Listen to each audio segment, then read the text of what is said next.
Colour बदल जाएगा।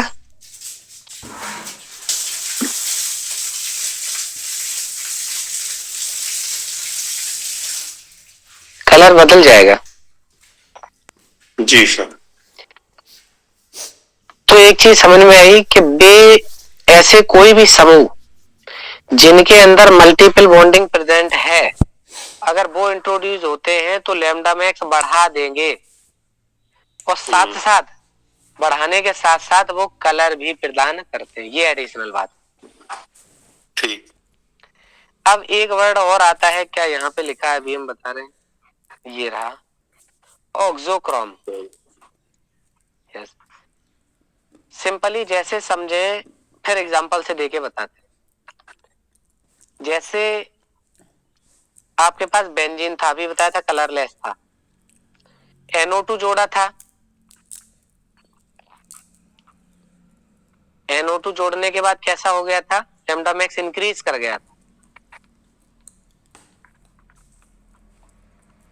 Lambda max increase कर गया था, साथ साथ ये कलर्ड भी हो गया था, ये था कलरलेस। अब हमने क्या किया, NH2 को इंट्रोड्यूस किया, तो कलरलेस का कलरलेस ही रहा, और लैम्डा मैक्स भी इंक्रीज नहीं किया। लेकिन अब जो NO2 था, इस पे ही हमने NH2 को इंट्रोड्यूस कराया, तो क्या हुआ कि NO2 जुड़ा हुआ था और NH2 यहां जुड़ गया, तो अब पहले येलो कलर का हो गया था, अब ये डार्क येलो कलर का हो। तो ये बात समझ आई कि कुछ ऐसे ग्रुप हैं कि जिन्हें अगर किसी कंपाउंड में इंट्रोड्यूस कराया जाए तो ना तो वो कलर देते हैं, ना वो लैम्डा मैक्स बढ़ाते हैं। लेकिन अगर कंपाउंड में पहले से क्रोमोफोर प्रेजेंट हो तो उसके लैम्डा मैक्स को और बढ़ा देंगे, साथ साथ उसका कलर भी डार्क कर देंगे। ऐसे ग्रुप को ऑक्सोक्रोम कहते हैं। क्या बात समझ में आई? जी सर। अब पहचानेंगे कैसे? क्रोमोफोर की पहचान है जिनमें मल्टीपल बॉन्डिंग होगी, और ऑक्सोक्रोम वो होंगे जिनमें लॉन पेयर होगा, बस बात खत्म। ऑक्सोक्रोम वो है जिनमें लॉन पेयर है, और वो तब काम करते हैं जब पहले से क्रोमोफोर प्रेजेंट हो। नहीं है तो न लैम्डा मैक्स बढ़ाएंगे न घटाएंगे। आइए देखिए क्या कहते हैं। बे समूह जो लॉन पेयर ऑफ इलेक्ट्रॉन्स रखते हैं, जैसे OH, NH2, SH आदि ऑक्सोक्रोम है, जो non bonding to sigma star और non bonding to pi star transition जिनके अंदर होता है, ऐसे 200 नैनोमीटर से अधिक पर अवशोषण नहीं दर्शाते हैं। यह स्वयं किसी अणु में लैम्डा मैक्स को नहीं बढ़ा सकते, परंतु उसमें क्रोमोफोर अगर पहले से उपस्थित हो तो उसकी लैम्डा मैक्स को इंक्रीज कर सकते हैं। ऐसे ग्रुप होते हैं। ऑक्सोक्रोम नॉन बॉन्डिंग इलेक्ट्रॉन्स के सहभाजन द्वारा क्रोमोफोर के रंग में वृद्धि कर तीव्रता बढ़ा देते हैं, और या कहें कि रंग को गाढ़ा कर देते हैं। जो उनके नॉन बॉन्डिंग इलेक्ट्रॉन थे वो कॉन्जुगेशन में आ जाते हैं और लैम्डा मैक्स को इंक्रीज कर देते हैं, इसलिए रंग गहरा हो जाता है। पॉइंट क्लियर हुआ ये वाला? Yes sir.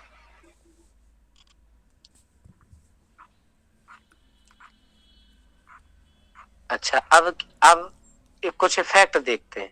कैसे इफेक्ट? अभी आपने देखा कि बेंजीन कुछ लैम्डा मैक्स अपना दिखा रही होगी, लेकिन जब आपने NO2 इंट्रोड्यूस किया तो लैम्डा मैक्स पहले से बढ़ गया। लैम्डा मैक्स बढ़ जाने की घटना को कहते क्या है, बस ये है। तो अगर लैम्डा मैक्स और ई मैक्स के बीच में जब हम ग्राफ खींचते हैं, अगर लैम्डा मैक्स बढ़ जाती है तो इस शिफ्ट को कहा जाता है बैथोक्रोमिक शिफ्ट या बैथोक्रोमिक प्रभाव। जो कि जिसकी लैम्डा मैक्स ज्यादा होती है तो वो रेड कलर की ज्यादा है, तो इसको रेड शिफ्ट भी कहा जाता है। अगर किसी कंपाउंड के अंदर लैम्डा मैक्स इंक्रीज हो रहा है तो उस इफेक्ट को हम कहेंगे बैथोक्रोमिक शिफ्ट हो गई वहां पे, या ये कहेंगे रेड शिफ्ट हो गई। बात क्लियर हुई सर?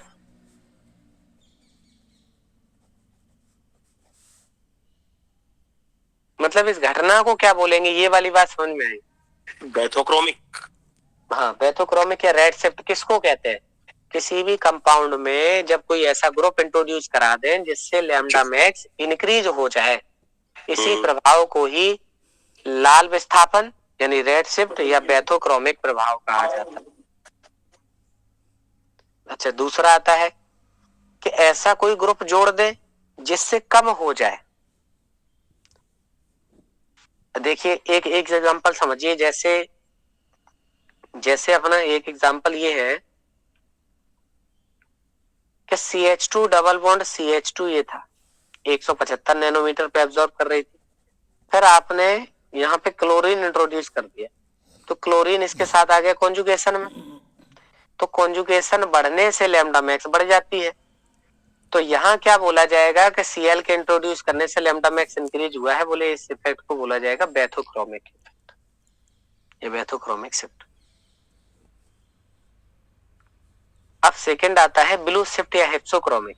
जैसे HCHO था, एक फॉर्मेल्डिहाइड है अपने पास, वो 295 नैनोमीटर पे एब्जॉर्ब कर रहा था, लेकिन हमने H हटा के Cl लगा दिया, और Cl लगा देने से क्या हुआ कि इसका जो वेवलेंथ है वो घट गया, और वेवलेंथ घट जाने की घटना को क्या कहते हैं?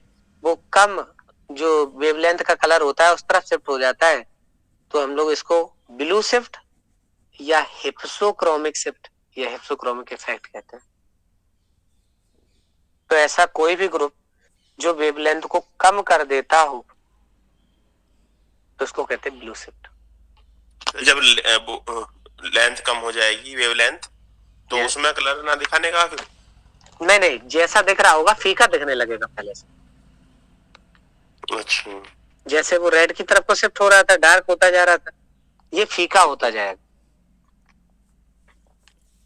इसे ब्लू शिफ्ट बोल देंगे फिर। ये ब्लू शिफ्ट, कम तरंग दैर्घ्य की तरफ। ये बहुत ज्यादा इंपॉर्टेंट है। ये वाला जो ग्राफ बना है इसमें क्या है कि अगर कम हो रही है तो हिप्सोक्रोमिक, बढ़ रही है तो हाइपरक्रोमिक, है ना। इसी को बेथोक्रोमिक कहते हैं, हाइपरक्रोमिक नहीं बोलेंगे, बेथोक्रोमिक बोलेंगे, और इसको कहेंगे हिप्सोक्रोमिक। अब दूसरी बात, ये तो लैम्डा मैक्स की बात हुई, अब इंटेंसिटी की बात है। अगर इंटेंसिटी बढ़े तो हाइपरक्रोमिक और घटे तो हाइपोक्रोमिक, ये है। अभी देखिए इंटेंसिटी के बारे में, देखिए हाइपोक्रोमिक जब प्रतिस्थापी बैंड की तीव्रता को घटा दे, इंटेंसिटी को कम कर दे, तो उसको कहते हैं हाइपोक्रोमिक। और अगर इंटेंसिटी बढ़ा दे तो कहते हैं हाइपरक्रोमिक। ये ग्राफ, ये वाली बात समझ में आई है? सर इसमें भी कुछ ऐसे वो हैं क्या, जो जैसे मान लिया उसमें NO2 था, रेड शिफ्ट में हुआ था, तो इंटेंसिटी किस वजह से बढ़ेगी? अच्छा, पहचानने के लिए हाँ सर, जस्ट उल्टा होगा वेवलेंथ और एनर्जी वाला। अब देखिए इंटेंसिटी बढ़ने का मतलब है कि जब लाइट का सोर्स आप या जो डाल रहे हैं उसकी बढ़ा दें, फ्रिक्वेंसी बढ़ा दे, तो इसको इफेक्ट में ही पूछते हैं, इसका कोई एग्जांपल नहीं दिया गया है, एग्जांपल है भी नहीं मेरे साथ। यहाँ पे ई मैक्स है, यहाँ पे लैम्डा मैक्स। अब बताइए अगर लैम्डा मैक्स बढ़ता है तो इधर क्या लिखा जाए? इस पे कौन सा इफेक्ट? अच्छा, इधर क्या बोला जाए? अच्छा, ऊपर इंटेंसिटी बढ़े तो क्या बोला जाए? हाइपरक्रोमिक, नीचे हाइपोक्रोमिक। हाँ, हाइपरक्रोमिक, और इधर हिप्सोक्रोमिक, बेथोक्रोमिक।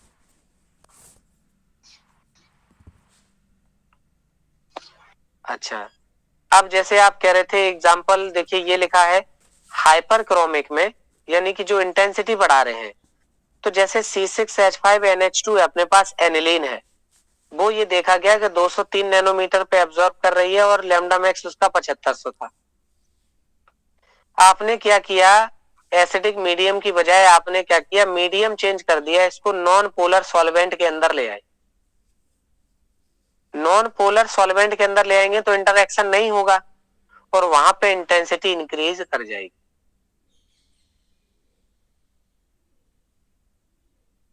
ऐसे आप पहचान सकते हैं।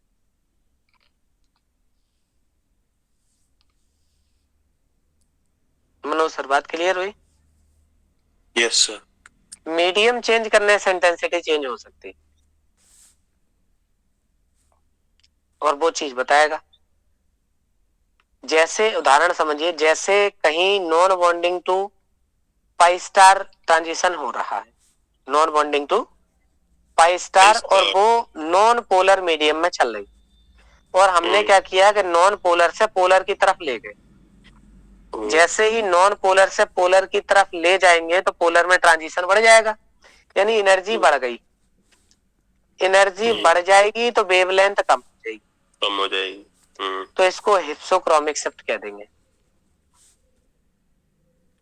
तो यहाँ डायरेक्ट एक बार हमने देखा था, इसमें यूथ वाली किताब में एक क्वेश्चन पूछा गया था कि non bonding to sigma star है, तो उन्होंने पूछा था कि नॉन पोलर मीडियम में non bonding to sigma star medium change करने से कौन सा प्रभाव दिखाता है? तो non bonding to pi star medium change करने से हिप्सोक्रोमिक इफेक्ट दिखाता है। यह कुछ भी बहुत ज्यादा नहीं कहेगा, तो डायरेक्ट कहेगा कि non bonding to pi star कौन सा प्रभाव दिखाता है, केवल इतना पूछ। तो non bonding to pi star जो है वो हिप्सोक्रोमिक दिखाता है, और पाई टू पाई स्टार जो है वो बैथोक्रोमिक प्रभाव दिखाता है। ऐसे याद कर लें डायरेक्ट कि पाई टू पाई स्टार जो है वो बैथोक्रोमिक दिखाता है, non bonding to pi star hypsochromic दिखाता है क्या? कि दोनों ही पहले नॉन पोलर में थे, चाहे non bonding to pi star या पाई टू पाई स्टार। जैसे ही मीडियम चेंज किया तो पाई टू पाई स्टार के लिए जैसे ही पोलर मीडियम हम ले आए तो उसके साथ ट्रांजिशन जल्दी हो गया, मतलब एनर्जी गैप कम हो गया। एनर्जी कम हो गई, वेवलेंथ बढ़ गई, वेवलेंथ बढ़ने के प्रभाव को क्या कहते हैं? बैथोक्रोमिक।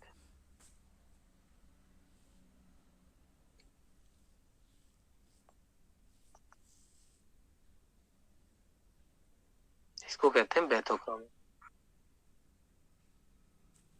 अच्छा, अगला है कौन कौन से ऐसे फैक्टर्स हैं जो पराबैंगनी अवशोषण को प्रभावित करते हैं?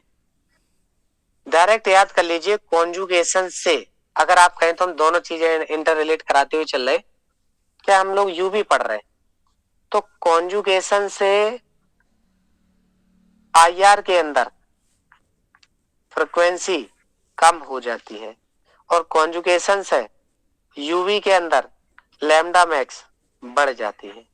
दोनों बातें क्लियर? जैसे CH2 डबल बॉन्ड CH2 175 पे एब्जॉर्ब कर रही थी, और जैसे ही हमने इसको किया तो लगभग 317 350 करीब पहुंच गई।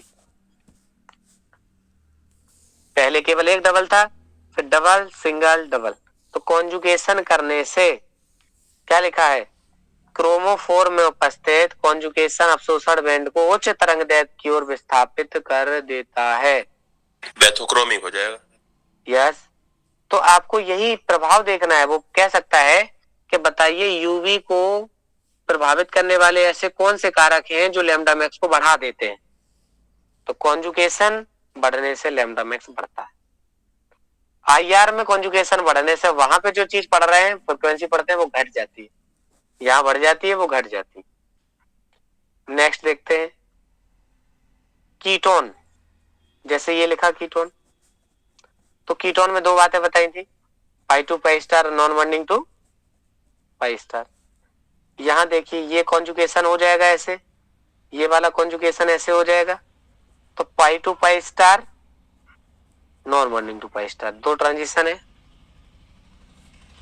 पहले वाला देखिए केवल कीटोन इतना ही था, इतना ही था, लेकिन हमने ये हटा के डबल बॉन्ड से CH2 जोड़ दिया, जैसे ही बड़ा पाई टू पाई जो 189 पे हो रहा था वो 213 पे हो गया, और जो non bonding to pi star 280 पे था, कॉन्जुगेशन बढ़ाने से 320 पे हो गया। तो यूवी के अंदर एक ही बात याद रखेंगे कि कॉन्जुगेशन बढ़ाने से लैम्डा मैक्स बढ़ता है। अगला है इफेक्ट ऑफ सॉल्वेंट, अभी पढ़ा था। अगर non bonding to pi star है, अगर आप उसके अंदर पोलर सॉल्वेंट अगर आप डाल देते हैं, तो अगर आप non bonding to pi star हो रहा है तो आप हिप्सो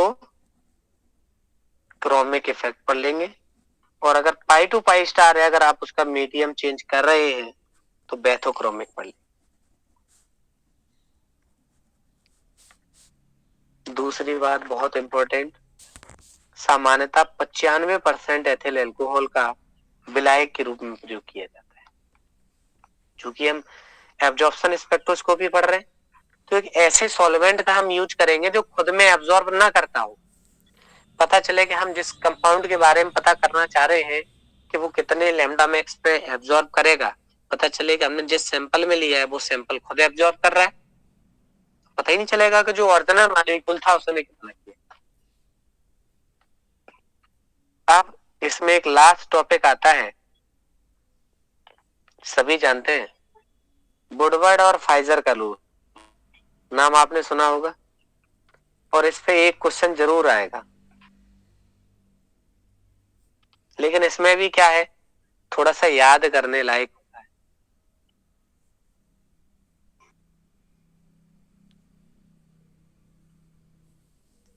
याद करने वाली चीज क्या है कि वुडवर्ड और फाइजर का रूल आया किसके लिए, पहली बात तो किसी भी कंपाउंड में लैम्डा मैक्स पता करने के लिए। अच्छा, किस में पता करने के लिए, double single double single double, है ना, कॉन्जुगेशन में। यस, जिन कंपाउंड के अंदर कॉन्जुगेशन प्रेजेंट है उनका लैम्डा मैक्स पता करने के लिए वुडवर्ड फाइजर रूल होता है। क्या बोले, किसी यौगिक में जितना अधिक कॉन्जुगेशन होगा उसकी अवशोषण क्षमता और जो वेवलेंथ है उतनी ही ज्यादा होगी। कॉन्जुगेटेड डाइन और साइक्लिक कॉन्जुगेटेड डाइन, तो आप देख लीजिएगा जहां डबल सिंगल चाहे साइक्लिक में हो चाहे ओपन में हो, कॉन्जुगेशन दिखाई देगा, वहां पे आप वुडवर्ड फाइजर रूल निकाल देंगे। आइए कुछ वैल्यू उन्होंने बताई कि ये जो कंपाउंड बना है, एक रिंग बनी है, एक ही रिंग में दोनों एल्कीन है। आपसे कहें ये एल्कीन बनी है, तो ये जो एल्कीन है वो कैसी है, सेम साइड है, उसको कहते हैं सिस। और ये जो एल्कीन बनी है ये ऐसे बनी है, ये वाली ऐसे एक दूसरे की क्या है, ट्रांस, और ये वाली क्या है, सिस।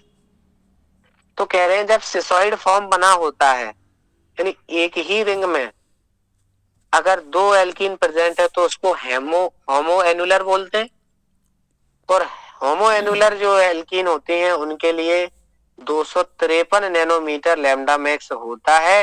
ये आपको याद करना पड़ेगा। और जो ट्रांस होती है, ट्रांस के लिए 215 नैनोमीटर होता है, ये याद करना पड़ेगा। इसके लिए ज्यादा लैम्डा मैक्स हो जाएगा, सिस के लिए ज्यादा होता है, ट्रांस के लिए कम होता है, ठीक।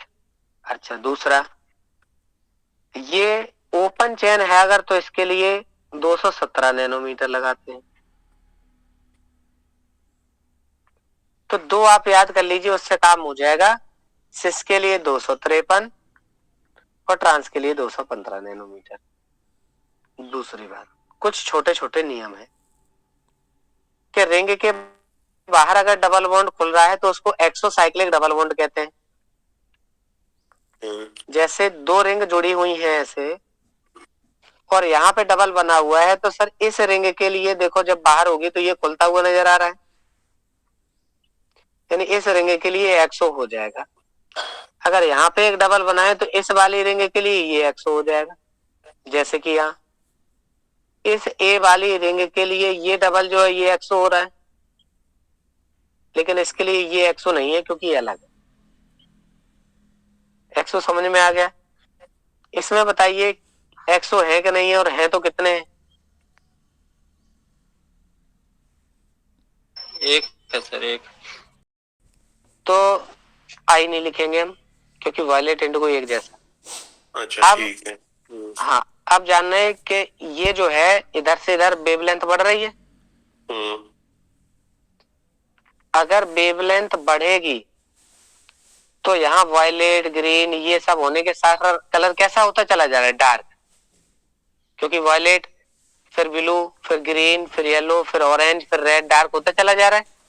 पहले फीके फिर ज्यादा डार्क है, तो इसका मतलब लैम्डा मैक्स बढ़ी, ये मान लें कि कलर भी बढ़ गया। तो लैम्डा मैक्स एक कंट्राडिक्शन है फिर जी। जैसा कि मैंने कल पूछा था कि अगर एक प्रकाश लाइट एक मीडियम से दूसरे मीडियम में जाएगी तो उसकी वेवलेंथ चेंज, स्पीड चेंज, सब कुछ चेंज हो जाएगा, लेकिन फ्रीक्वेंसी और कलर चेंज नहीं होंगे। नहीं, तो इस वाले कंपाउंड में हम केवल लैम्डा मैक्स की स्टडी करेंगे। जो बॉन्ड बना रहे हैं वो सिग्मा है, जो नहीं बना रहे हैं वो एन है। तब एन अब दो जा सकता है, एन से सिग्मा स्टार में जा सकता है, पाई से वो सॉरी सिग्मा से सिग्मा स्टार में जा सकता है। तो किस में एनर्जी कम लगेगी, कौन सा ट्रांजिशन जल्दी हो जाएगा? तो एनर्जी कम है non bonding to sigma star की, सिग्मा से, तो ए नॉन बॉन्डिंग टू सिग्मा चला गया, बस यही आंसर होगा।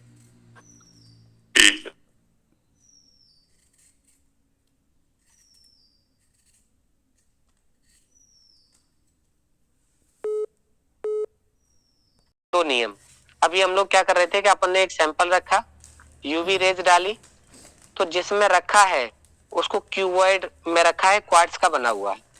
तो लैम्बर्ट ने पहला नियम क्या दिया, बोले कि जब मोनोक्रोमेटिक लाइट किसी होमोजीनियस एब्जॉर्प्शन मीडियम से पास कराई जाती है तो जो मीडियम की थिकनेस है उसकी थिकनेस बढ़ेगी तो उसकी इंटेंसिटी में कमी आएगी, सीधी सी बात है। आपने यहाँ पे कोई एक क्यूबॉइड रखा है मान लीजिए ऐसे, अब सोचिए कि एक क्यूबॉइड आपने ऐसा रखा है और दोनों से यूवी पास करें, तो इसके यूवी पास होने में टाइम लगेगा ना इसमें, और अगर पास लगेगा तो जिस इंटेंसिटी से लाइट आ रही थी वो इंटेंसिटी कम हो जाएगी, और अगर कम होगा तो फटाफट से पास हो जाएगी जल्दी। तो केवल इन्होंने एक बात बताई, जब मोनोक्रोमेटिक लाइट किसी होमोजीनियस एब्जॉर्प्शन मीडियम से पास कराई जाएगी तो मीडियम की जो थिकनेस है, अगर थिकनेस बढ़ेगी तो जो इंटेंसिटी है लाइट की वो कम हो जाएगी, आपतित किरण की जो तीव्रता है वो क्या हो जाएगी, कम हो जाएगी। इसीलिए क्या है कि di/dt is directly proportional to intensity of light. कमी हो रही है तो माइनस लगा, ये पहला लो। केवल इतनी बात बताइए कि अगर आप जिस क्यूबॉइड में सैंपल रख रहे हैं उसकी क्यूबॉइड की अगर आपने मोटाई बढ़ा दी तो इंटेंसिटी कम हो जाएगी।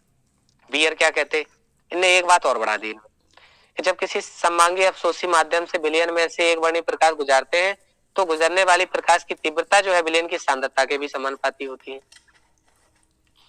क्या कह रहे थे, जितनी एक तो जितना पतला रहेगा उतना जल्दी पास हो जाएगी, दूसरा कंसंट्रेशन पे भी डिपेंड कर रही है, जितनी कंसंट्रेशन कम उतनी जल्दी पास कर जाएगी, अगर गाढ़ा हुआ तो ज्यादा एब्जॉर्प्शन दिखाएगा, देर में पास करेगी।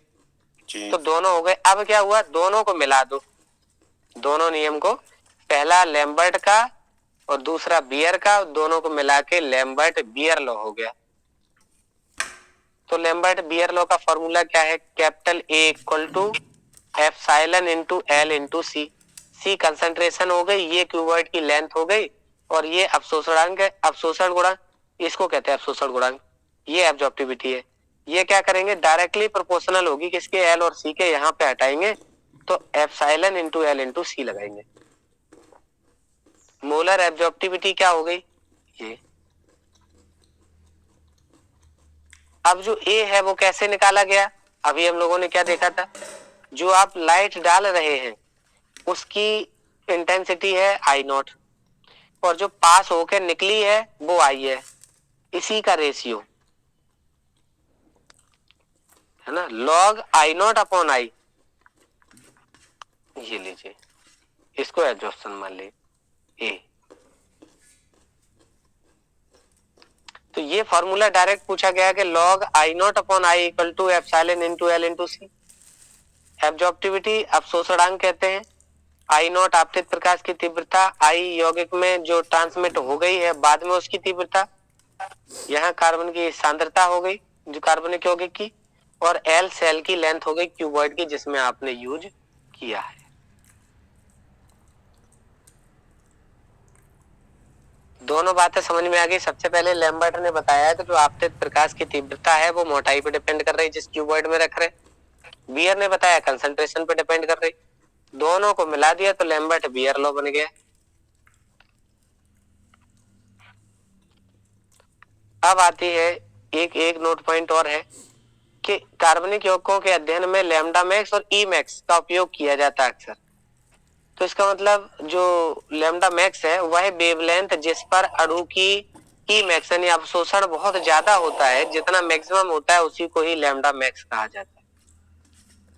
मतलब जितना ज्यादा अवशोषण करेगा जितनी वेवलेंथ पे, वही वेवलेंथ ही लैम्डा मैक्स हो जाएगी। केवल इतनी सी बात। अब बात आती है इंटेंसिटी ऑफ यूवी स्पेक्ट्रोस्कोपी और एब्जॉर्प्शन। कोई भी कंपाउंड में यूवी डालेंगे तो वो कब ज्यादा इंटेंसली उसको एब्जॉर्ब करेगा या ज्यादा कलर्ड दिखाई देगा, रंगीन दिखाई देगा, ये बात कैसे पता चलेगी? एक शब्द आता है क्रोमोफोर, वर्ण मूलक भी कहा जाता है। ये क्या करता है? जैसे सीधा हम एग्जांपल से समझाते हैं, डेफिनेशन नहीं। ये देखिए, जैसे बेंजीन था पहले, ये था कलरलेस, फिर आपने इसमें NO2 जोड़ दिया तो NO2 जोड़ने के बाद ये कलर्ड हो गया। किससे? NO2 जोड़ने। दूसरी बात, ये जो लैम्डा मैक्स जितना भी इसका हो कुछ भी, लेकिन NO2 जोड़ने के बाद इसका लैम्डा मैक्स पहले से बढ़ गया। तो इसका मतलब ये समझ में आया कि कुछ ग्रुप जिनके पास मल्टीपल बॉन्डिंग होती है, जिनके पास डबल या ट्रिपल बॉन्ड प्रेजेंट होते हैं, ऐसे ग्रुप अगर किसी कंपाउंड में इंट्रोड्यूस करा दे तो वो लैम्डा मैक्स को बढ़ा देते हैं, तरंगदैर्घ्य बढ़ जाती है, और साथ साथ बढ़ जाने के साथ साथ वो कलर भी प्रदान करते हैं। इसलिए ऐसे सब्सटेंस को, कलरिंग सब्सटेंस को क्रोमोफोर्स यानी वर्ण मूलक कहा जाता है, रंग को बढ़ाने वाले। सर तो यहाँ पे जो क्वेश्चन कलर शो हुआ है, इसका जो मेन रीजन है वो वेवलेंथ वो ये नहीं, हाँ वो कह सकते हैं। दूसरा रीजन, अच्छा दूसरा सिंगल बॉन्ड भी है, लेकिन आप जानते हैं सिंगल बॉन्ड ज्यादा स्ट्रांग होते हैं तो सिग्मा इलेक्ट्रॉन स्ट्रांग होने की वजह से ज्यादा एनर्जी एब्जॉर्ब करेंगे। तो सिग्मा टू सिग्मा स्टार हम फेवर नहीं करें क्योंकि इसके लिए सबसे ज्यादा ऊर्जा की जरूरत है। तो क्या कर रहे हैं? ऑक्सीजन पे लोन पेयर प्रेजेंट है, तो जो इलेक्ट्रॉन बाहर बैठे हैं, जो बॉन्डिंग में पार्टिसिपेट नहीं कर रहे हैं, वो जल्दी बाहर निकल जाएंगे। वो कहाँ चले जाएंगे? पाई स्टार में। तो यही non bonding to pi star है, ये वाला। अब आप बताइए, पाई टू पाई स्टार क्यों नहीं बोलेंगे इसको? नहीं होगा, ये दोनों होंगे, यहाँ भी है और non bonding to pi star है। कीटोन में दो तरीके के पॉसिबिलिटी है कि C डबल बॉन्ड O में पाई बॉन्ड है या लोन पेयर भी है। अब बात यह है सर कि कौन सा होगा, उसकी शर्त ये थी कि पहले हमने यहां बनाया ये सिग्मा, ये पाई, ये नॉन बॉन्डिंग के इलेक्ट्रॉन, ये पाई एंटी बॉन्डिंग के, और ये सिग्मा के एंटी बॉन्डिंग। ठीक, एक ट्रांजिशन पॉसिबल है इसका कि सिग्मा के इलेक्ट्रॉन ऊर्जा लेके कहां चले जाएं? सिग्मा स्टार में। पहला एक ट्रांजिशन होता है आपका पाई से कहां चले जाएं? पाई स्टार में। अगला ट्रांजिशन क्या हो सकता है?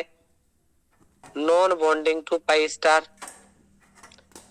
सिग्मा के सिग्मा स्टार में जा सकते हैं, पाई के पाई स्टार में जा सकते हैं, नॉन बॉन्डिंग के सिग्मा स्टार में जा सकते हैं, और नॉन बॉन्डिंग के सिग्मा स्टार में जा सकते हैं। अब चार पॉसिबिलिटी हमें यहाँ नजर आ रही हैं। क्या क्या? सबसे पहला जो बड़ा है वो आपका ये रहा, यानी sigma to sigma star. Same हो गया ना सर ये? नहीं, अभी बता रहे। सिग्मा से सिग्मा स्टार पहली लाइन से गया ना जी, और सिग्मा स्टार में गया। अच्छा दूसरा देखिए, पाई वाली लाइन से गया है किस पे? पाई स्टार पे। अब अगर गैप देखा जाए तो किसकी ऊर्जा ज्यादा है? तो ये गैप, ये non bonding to sigma star, तो सबसे ज्यादा एनर्जी लगेगी सिग्मा टू सिग्मा स्टार में, फिर लगेगी non bonding to sigma star में, उससे कम एनर्जी लगेगी पाई टू पाई स्टार में, और सबसे छोटा गैप जो देखने को मिलेगा वो non bonding to pi star है। अब बात ये थी, जैसे सर ने अभी क्वेश्चन पूछा था कि ये कीटोन वाला जो है इसको हम पाई टू पाई नहीं बोलेंगे क्या, तो इसमें दो पॉसिबिलिटी दिख रही हैं।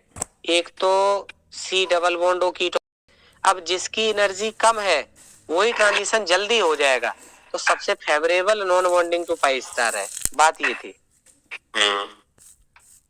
ठीक। हरेन सर बात क्लियर? जी सर। तो सिग्मा टू सिग्मा स्टार की सबसे ज्यादा एनर्जी लगेगी, फिर non bonding to sigma star, pi to pi star, non bonding to pi star. हो सकता है कि ये इंपॉर्टेंट है कि केवल एनर्जी का ऑर्डर ही डायरेक्ट पूछ ले। अब ये सब हो गए, अब इसी में हम यहाँ एग्जांपल बताते हैं, आप सभी लोग सोच के बताइएगा। अब आप इसमें ये बताइए इनमें से, है ना, बताइए कौन सा ट्रांजिशन होगा इस जब आप यूवी डालेंगे इस कंपाउंड पे, तो बताइए इनमें से कौन सा ऑप्शन सही है, कहाँ का इलेक्ट्रॉन कहाँ जाएगा? N to sigma star. N to sigma star sir. Non bond. Lone pair two. Yes, oxygen पे जो लोन पेयर है वो वाले जाएंगे, नॉन बॉन्डिंग टू कहाँ जाएगा? अच्छा, पाई की पॉसिबिलिटी तो थी ही नहीं क्योंकि मल्टीपल बॉन्डिंग नहीं थी, यहाँ भी पाई वाला तो कोई केस था ही नहीं। अब बचा था सिग्मा, सबसे ज्यादा एनर्जी लगती सिग्मा से सिग्मा में, फिर दूसरे नंबर पे ये लगती, तो ये कहाँ चले जाएंगे बहुत जल्दी, रिंग में आ गए, इसलिए ये दो अलग रिंग में आए, ये हेट्रो इसलिए। डबल सिंगल तो यहाँ भी है, डबल सिंगल डबल, लेकिन इतना है कि वो एक ही रिंग में है बस, इसलिए होमो।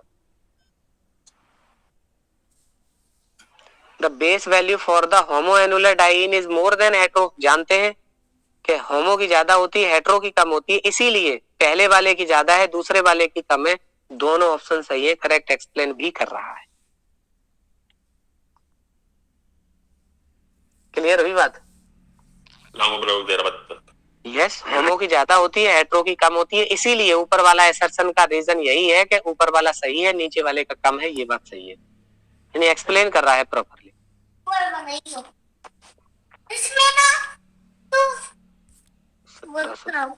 इन्होंने कॉम्प्लेक्स दिया, ये अल्फा बीटा अनसैचुरेट से, इन्होंने कहा कि जो लैम्डा मैक्स है वो 292 नैनोमीटर पे आती, और जो फ्रीक्वेंसी आईआर की वो frequency C double bond O की फ्रीक्वेंसी जो है वो 1700-3800 के करीब है। तो ये बताना है कि ये क्या है, तो ये आपका डबल होगा, फिर सिंगल होगा, ये डबल है, तो ये क्या है आपका कार्बोनिल ग्रुप हुआ, तो ये अल्फा हुआ, ये बीटा हुआ, तो ये आपके सिलेबस में है नहीं, अल्फा बीटा अनसैचुरेटेड कार्बोनिल पे यहाँ टूटेगा, बीटा पोजीशन पे यहाँ टूटेगा, 12 होता है सर तो जी इसका सर वैल्यू 12 होता है क्या? हाँ 12 होता है। तो ये क्या थी, हेट्रो वाली रिंग थी, तो कितना लगाएंगे? 215। एक 100 बन रहा है, 5 उसका लगाएंगे, बीटा पोजीशन पे कट रही है, 24 लगाएंगे तो 244 आता है। ये आईआर से क्वेश्चन है, थोड़ा सा लॉजिकल है लेकिन बहुत ठीक कहेंगे क्वेश्चन हम इसको। बताइए, number of stretching in bending modes in vibrating expected to benzene will be. Benzene के अंदर स्ट्रेचिंग और बेंडिंग मोड कितने आएंगे? कुल मिला के वो क्या पूछ रहा है सर?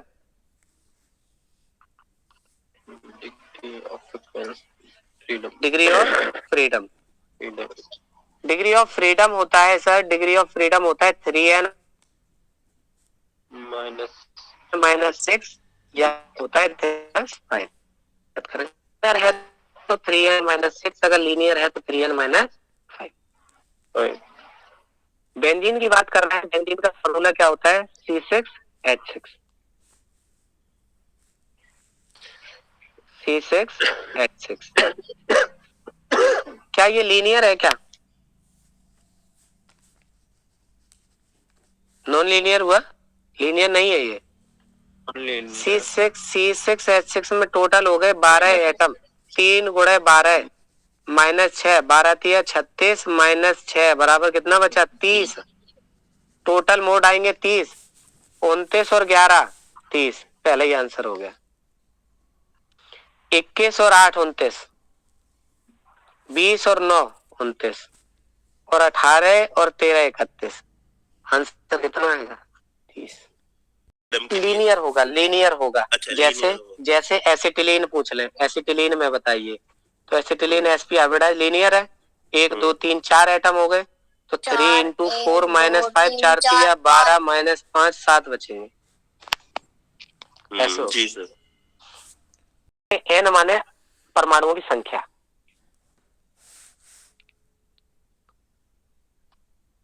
ठीक सर, क्लियर? ऐसे ही जी सर। बताइए HCl में नंबर ऑफ वाइब्रेशन मोड कितने आएंगे? HCl लीनियर है। 6 1 बनी आएगा, सही है। लास्ट है वुडवर्ड फाइजर रूल जो है वो किससे रिलेटेड है?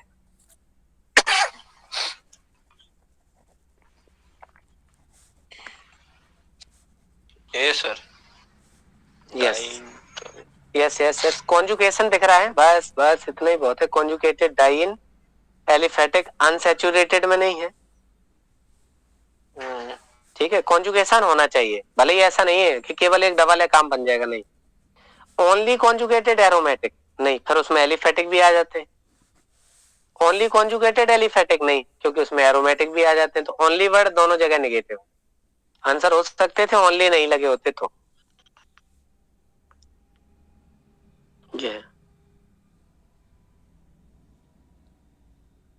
ठीक है, क्लियर?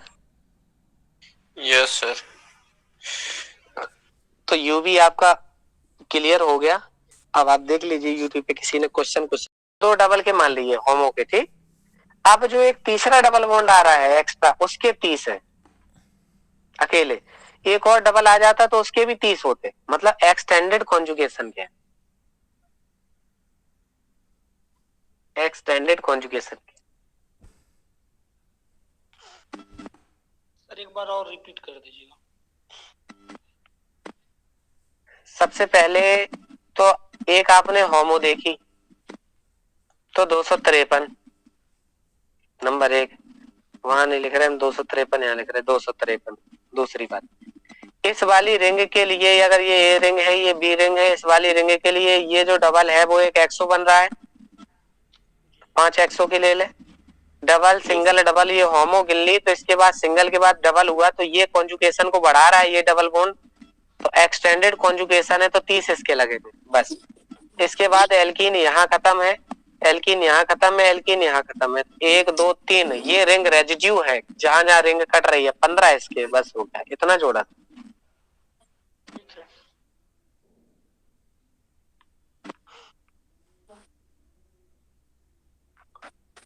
अब आती है, इन्होंने कहा किसका लैम्डा मैक्स हाईएस्ट होगा, हाईएस्ट लैम्डा मैक्स कौन ज्यादा अवशोषण दिखाएगा। तो ये भी एल्केन है, ये भी एल्केन है, ये भी एल्केन है, ये साइक्लोप्रोपेन है। देखो इतनी बात तो समझ में आ गई थी। हाँ नहीं नहीं, साइक्लोप्रोपेन ऐसी है, कुछ ऐसे है, ये है साइक्लोप्रोपेन। यहाँ CH2 होगा, ये भी CH2 होगा, ये भी CH2 होगा। अब ये सभी sigma to sigma star, sigma to sigma star, sigma to sigma star, 3 option है। चौथा है रिंग में आ गया है स्ट्रेन, जब स्ट्रेन ज्यादा है तो बॉन्ड एंगल हो गया है कम। इस केस में डी वाला आंसर है, बाकी के तीनों nature sigma to sigma star show कर रहे हैं। ये भी सिग्मा टू सिग्मा कर रहा है, चौथा वाला भी सिग्मा टू सिग्मा कर रहा है, तीसरा वाला भी कर रहा है।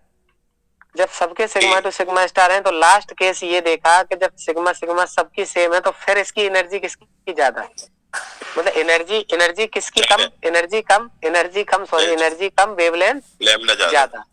यस, तो इस केस में हाँ इस स्ट्रेन आ गया तो एनर्जी इसकी बढ़ गई। वो सॉरी एनर्जी कम हो गई और वेवलेंथ इंक्रीज बढ़ हो गई। गई। यस, ये हुआ।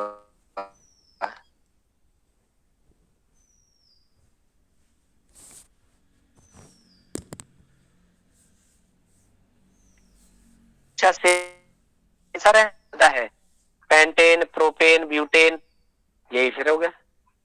Same question. ये बताइए, ये मजेदार है कि किसका लैम्डा मैक्स 242 के करीब रहेगा। ऑप्शन एलिमिनेट करिए। क्या दूसरी रिंग में कोई कॉन्जुगेशन है क्या? नहीं है सर। ये साइक्लिक डाइन है ही नहीं। चौथी वाली भी डबल सिंगल सिंगल है ही नहीं। ऑप्शन खत्म, बचे दो। अब आप बता दीजिए ए आंसर या सी आंसर। ए हो जाएगा। ये ज्यादा बेस्ट है सर। सर ए में 253 पड़ेगी ना इसकी तो। होमो। होमो है तो 253 पड़ेगी, लेकिन पूछ तो 242 रहा। मतलब उसके बराबर पूछ रहा है। हाँ मतलब किसका किसका 242 आएगा। तब इसका तो C 253 आ गया और बाकी का यहाँ से कटेगा, है ना, जुड़ जाएगा। तो और बढ़ेगा, जुड़ जाएगा। और यही एक बच रहा है इसके साथ। देखो यहाँ कॉन्जुगेशन में डबल सिंगल डबल, तो 215 या 217 लगाया गया होगा इसका। यहाँ से कटा होगा एक, यहाँ से कटा होगा एक, यहाँ से एक, यहाँ से 4 इसके कटे होंगे ऐसे करके। 20। हाँ तो वो यही है जो 242 के करीब जाएगा। एलिमिनेशन मेथड से जाएंगे, आ जाएगा। बहुत टफ नहीं था। दो तो पहले ही खत्म कर दिए तो एल्कीन ही नहीं थे, और वो होमो था तो 253 पहले ही निकल गया। हमें 242 बनाना था। इस सेकंड वाला आंसर इन्होंने क्या जोड़ा, 217 जोड़ा इसका। एक काटा यहाँ पे, एक काटा यहाँ, एक यहाँ, एक यहाँ, पांचों को 20, 4 एल्काइल ग्रुप के जोड़े। अच्छा इस वाली रिंग के लिए बाहर डबल है, ये 100 जोड़ दिया 5, हो गए 242 जी। 1 ऑक्सो सर और 4 रिस्यूड है। यस यस, 1 एक्सो का, 4 एल्काइल के और 217 उसका बेस। ध्यान से देखें इस क्वेश्चन को। इसमें ये जो है इसका लैम्डा मैक्स ज्यादा होगा दूसरे वाले से, इस वाले से इस वाले का ज्यादा होगा। फिर से ना ये ऊपर वाला। यस सही बोला, सही आंसर है। 253 लगेंगे इसके, 200 होमो एनुलर है सर, ये हेट्रो एनुलर है। इसमें तो कुछ है नहीं, लॉजिक नहीं है, सीधी वैल्यू है कि होमो है तो 253 होती है, हेट्रो होता है तो 215 होता है। The base value for the homo annular diene is more than the hetero. जो होमो एनुलर है उसकी बेस वैल्यू ज्यादा होती है हेट्रो।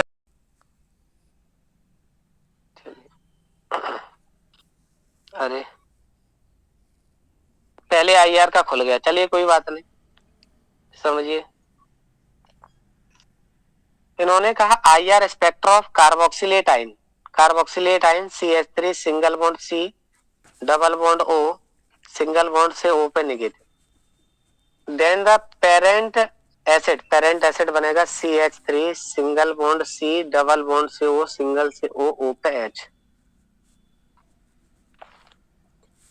अच्छा इन्होंने क्या बोला, आप लोग सब बताएंगे। आईआर स्पेक्ट्रा इसका और इसका अलग अलग होगा, क्या सही बात है? अलग अलग होगा क्या?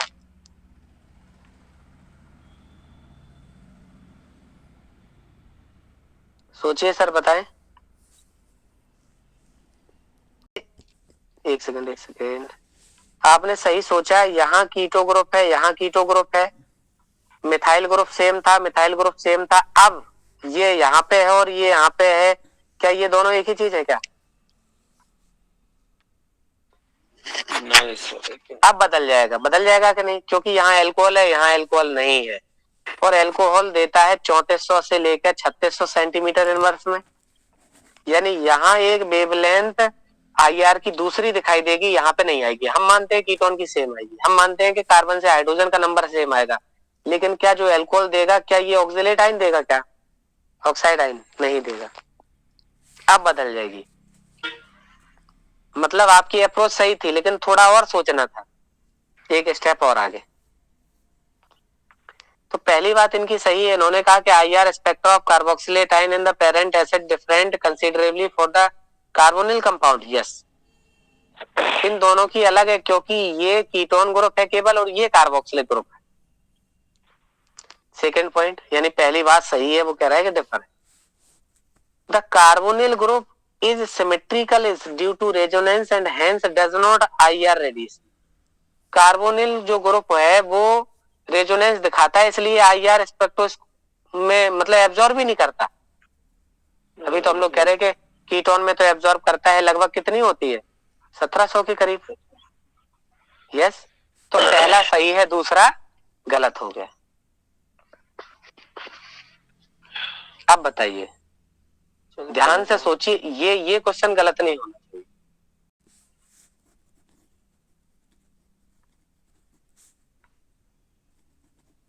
निम्नलिखित में से कौन सा यौगिक यूवी को अवशोषित करता है? हेप्टेन सब कैसे हैं? सिंगल। इथेनॉल सब कैसे हैं? सिंगल। यूवी अक्सर किसके लिए जानी जा रही है? डबल बॉन्ड कॉन्जुगेशन के लिए। यस, तो डबल बॉन्ड किसमें प्रेजेंट है? एसीटोन, कीटोन में। ये लीजिए, बाकी का हटाइए, सब खत्म करिए। कितनी सी बात थी केवल। क्वेश्चन अच्छा था, तब भी नहीं था, समझ सकते थे। ये बताइए कि यूवी से किसको विभेदित कर सकते हैं? पहले तो एक बात बताइए कि सर IR में क्या स्टडी करते हैं, यूवी में क्या स्टडी करते हैं? सभी लोग बताएं जरा। Frequency wavelength. नहीं नहीं नहीं नहीं नहीं नहीं नहीं, उससे करते हैं, लेकिन नहीं, हम ये कहना चाह रहे हैं कि IR क्यों पढ़ते हैं। यस यस, ये बात थी कि IR पढ़ते हैं फंक्शनल ग्रुप के लिए और यूवी पढ़ते हैं कॉन्जुगेशन के लिए या ट्रांजिशंस के लिए। डन। यस। अब ये देखिए, इसमें अल्कोहल ग्रुप है, इसमें ईथर ग्रुप है, दोनों फंक्शनल ग्रुप अलग है, कैसे विभेदित करोगे? IR। इसमें एल्डिहाइड है, इसमें कीटोन है, कैसे करेंगे IR से? फंक्शनल ग्रुप अलग हुए। नीचे वाला कार्बोक्सिलिक एसिड है, नीचे वाला एस्टर है, दोनों फंक्शनल ग्रुप है, कैसे करेंगे? IR। ये होमो एनुलर डाइन है, ये हेटरो एनुलर डाइन है, कैसे करेंगे? बस इतनी सिंपल सी बात थी। अच्छा, अगला बोला है NMR स्पेक्ट्रोस्कोपी में how many signals will vinyl chloride in HNMR। अपने में NMR तो है नहीं, में लिखा था, छोड़ दीजिए, बस इतना जान लीजिए कि NMR में क्या स्टडी करते हैं, किस में करते हैं? NMR में किसी भी न्यूक्लियस की रेजोनेंस के बारे में पता करते हैं। अभी तक हम सोच रहे थे केवल इलेक्ट्रॉन घूमता है, नहीं, नाभिक भी घूमता है, तो न्यूक्लियस भी मोशन करता है। किसमें पढ़ते हैं? रेडियो वेव्स के अंदर। टेट्रा मिथाइल सेलेन, सी नहीं, सिलिकॉन बनेंगे, SiH4, ये हो गया सेलेन। कह रहे टेट्रा मिथाइल सेलेन, H हटा के चारों CH3 लगा दिए Si पे, इसका नाम हो गया टेट्रा मिथाइल सेलेन। टेट्रा मिथाइल सेलेन कहाँ यूज करते हैं? NMR का सॉल्वेंट, रेफरेंस सॉल्वेंट होता है। यूवी का रेफरेंस सॉल्वेंट क्या लेते हैं सर, बताएं? Alcohol sir. 95% का एल्कोहल। यस, सेलेन। यस, ये क्वेश्चन ऐसे ही बताइए, कौन सा युग्म सही सुमेलित है? क्या यूवी स्पेक्ट्रोस्कोपी में बैथोक्रोमिक शिफ्ट आता है क्या? Yes sir. IR के अंदर फिंगरप्रिंट रीजन आता है क्या? यस सर आता। 667 से लेकर 1400 सेंटीमीटर इनवर्स तक याद कर लीजिए, आता है। क्या यूवी के अंदर क्रोमोफोर पढ़ते हैं क्या? Yes sir. IR के अंदर लैम्डा मैक्स पढ़ते हैं क्या? नहीं सर।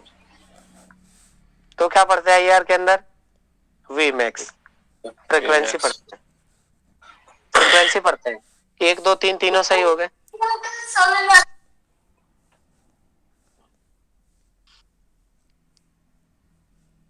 अच्छा, रमन स्पेक्ट्रम नहीं है। रमन स्पेक्ट्रम की बीच की लाइन को आपने फिजिक्स में ही पढ़ा होगा, रेले लाइन कहते हैं बीच वाली लाइन को। बताइए। एनएमआर से है। एनएमआर किस में पढ़ते हैं, किस रीजन में पढ़ते हैं एनएमआर? रेडियो वेव्स में। यस। चलिए, ये बहुत अच्छा क्वेश्चन आया। Para nitro aniline, para nitro aniline, para position पर NO2 ग्रुप और एनिलीन माने NH2। क्या ये क्रोमोफोर है, क्या ये ऑक्सोक्रोम है, क्या इसके अंदर ऑक्सोक्रोम क्रोमोफोर दोनों है, या इसके अंदर ऑक्सोक्रोम क्रोमोफोर दोनों नहीं है? इसमें दोनों क्रोमोफोर क्या होते हैं? इसमें डबल बॉन्ड है सर। यस। तो कहाँ होगा डबल बॉन्ड? NO2 के अंदर। और लोन पेयर कहाँ होगा? NH2 के अंदर। बस, बढ़िया बढ़िया क्वेश्चन था। ऑक्सोक्रोम क्रोमोफोर दोनों प्रेजेंट है।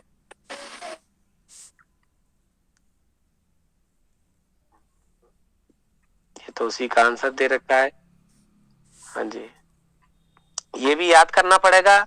ये तो मेडिसिनल केमिस्ट्री से है। पेनिसिलिन जी होता है पूरा नाम। ये नैरो स्पेक्ट्रम एंटीबायोटिक की बात करें तो फ्लेमिंग इसके खोज करता है, और पेनिसिलिन आपकी नैरो स्पेक्ट्रम एंटीबायोटिक होती है, बैक्टीरिया को किल करने के काम आती है। बताइएगा, एसीटोन कौन सा ट्रांजिशन शो करेगा? ये क्वेश्चन आने लायक है। पाई से पाई स्टार और एन से सी आ जाएगा इसमें। कौन सा?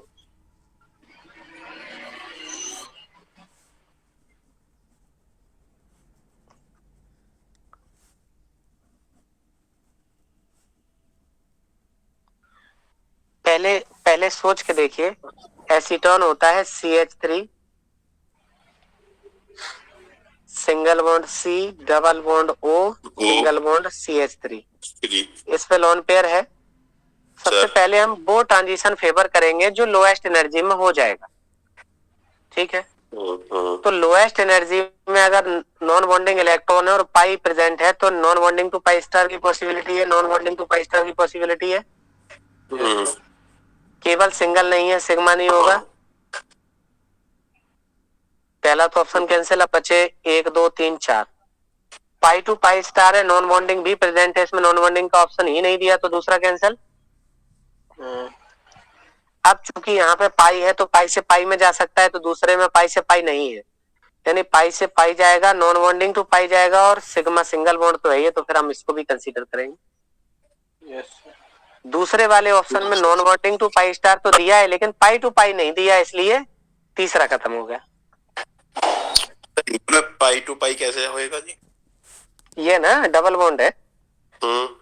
अच्छा, हाँ ठीक है। हाँ, डबल बॉन्ड है तो पाई से पाई तो होना ही है। और नॉन बॉन्डिंग के पड़ोस में अगर पाई है तो non bonding to pi star भी 100% होना ही। सिग्मा वाला पूरा सर, सिग्मा वाला नहीं समझ में आया। इसमें तो हम सिग्मा वाला वही CH3 है, सिंगल से CH3 single bond C double bond O single bond CH3 के लिए। तो हमने तो जो 2 ट्रांजिशन कंसीडर किए वो तो अभी केवल कार्बोनिल ग्रुप के कर रहे थे, बाकी के एल्केन ग्रुप 2 प्रेजेंट थे उनके तो हमें किए नहीं कंसीडर। ये सिग्मा टू सिग्मा हो जाएगा। हाँ, वो सिग्मा टू सिग्मा हो जाएगा। चलिए, ये देखिए मजेदार आया। सिग्मा लेम। अच्छा, इसमें एक कंट्रोवर्सी होती है सर, क्या कि एक ही रिंग में 2 प्रेजेंट हो तो होमो पढ़ते, और 2 रिंग में ऐसे प्रेजेंट है तो हेट्रो पढ़ते। तो इसमें अगर देखा जाए एक तरीके से तो एक में दोनों प्रेजेंट है, दोनों में एक एक प्रेजेंट है, तो होमो भी बनना ही हेट्रो भी बनना ही। तो जब होमो हेट्रो दोनों है ठीक, तो होमो का लगाइए 253। होमो का 253। यस, हाँ, मतलब अगर होमो हेट्रो दोनों एक साथ अगर एक में ही आ रही है तो कंट्रोवर्शियल केस में प्रेफरेंस आप होमो को देते हैं। ये क्या तो पहला 253 नैनोमीटर हो गया। अच्छा, जब होमो मान के चले तो सबसे पहली कंडीशन ये एक्सो नजर आ रहा है यहाँ इस रिंग के लिए, ये Yes. 5 जोड़ ले एक्स हो गए। अच्छा, दूसरी बात, double single double single double, ये कॉन्जुगेशन में भी आ रहा है, तो कॉन्जुगेशन के 30, हाँ सर, कॉन्जुगेशन एक कटा एक कटेगा यहाँ से, एक कटेगा यहाँ से, 15 इसके, 15 और 5 20, 20 और 10 30 50, 200 और 50 303 रिंग बनी है। और अगर हमें दूसरी रिंग बनानी है तो हम ऐसे चलेंगे कि नहीं बनाने, ऐसे तो हम शुरू करेंगे बनाना। तो हमने क्या किया, जहां बनाएंगे ऐसे कर रहे हैं, तो ये जो है वो डबल खोल रही है यहाँ पे कि नहीं, ऐसे, ये चीज है। और यहाँ पे हमको ये एक रिंग बनाई, हम एक दूसरी रिंग ऐसे खोल रहे हैं, तो वहां हमने डबल बना लिया, तो ये वाली रिंग के लिए ये वाला एक्सो हो गया।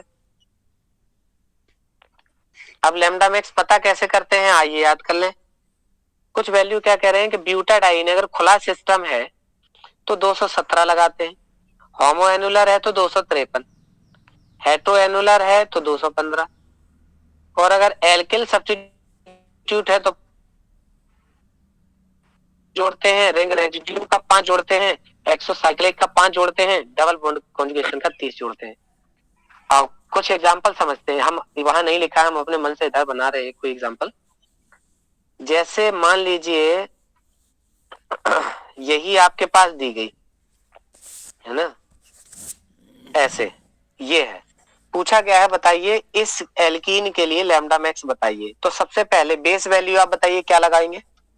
एक ही रिंग में 2 डबल है, ये होमो एनुलर है, 253 इसके लिए लगा दें। दूसरी बात, एल्कीन एल्कीन को हम काट लें, ध्यान देना, दूसरे कलर से बता रहे हैं। जो एल्कीन एल्कीन बनी है, इस एल्कीन को अगर हम निकाल दें तो एक जगह यहां से कट रही, एक जगह यहां से, एक जगह यहां से, इसी को कहते हैं रिंग रेजिड्यू। रिंग कहां से कट रही है, तो एक रिंग रेजिड्यू के 5 होते हैं, 5 तिया 15, ऐसे।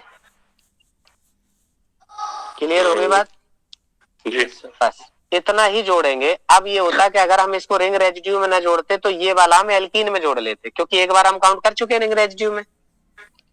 अब नंबर हम इसका एल्काइल ग्रुप में नहीं कर रहे, 5 3 8 268 नैनोमीटर हो गया।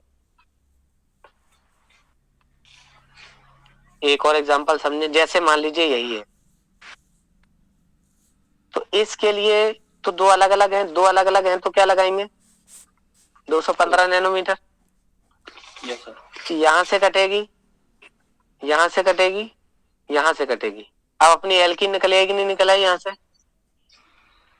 3 जगह से कट रही है, हर एक कट का कितना मान रहे, 215। दूसरी बात, इस रिंग के लिए ये जो है, इस ए वाली रिंग के लिए ये वाला एक्सो है,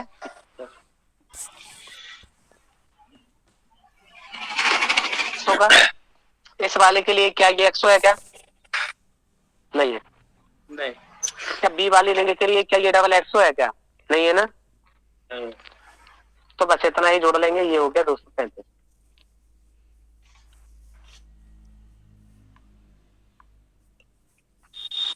फिर से एक और बना रहे हैं,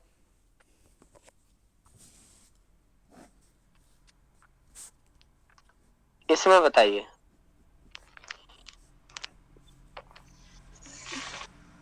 253 प्लस 10,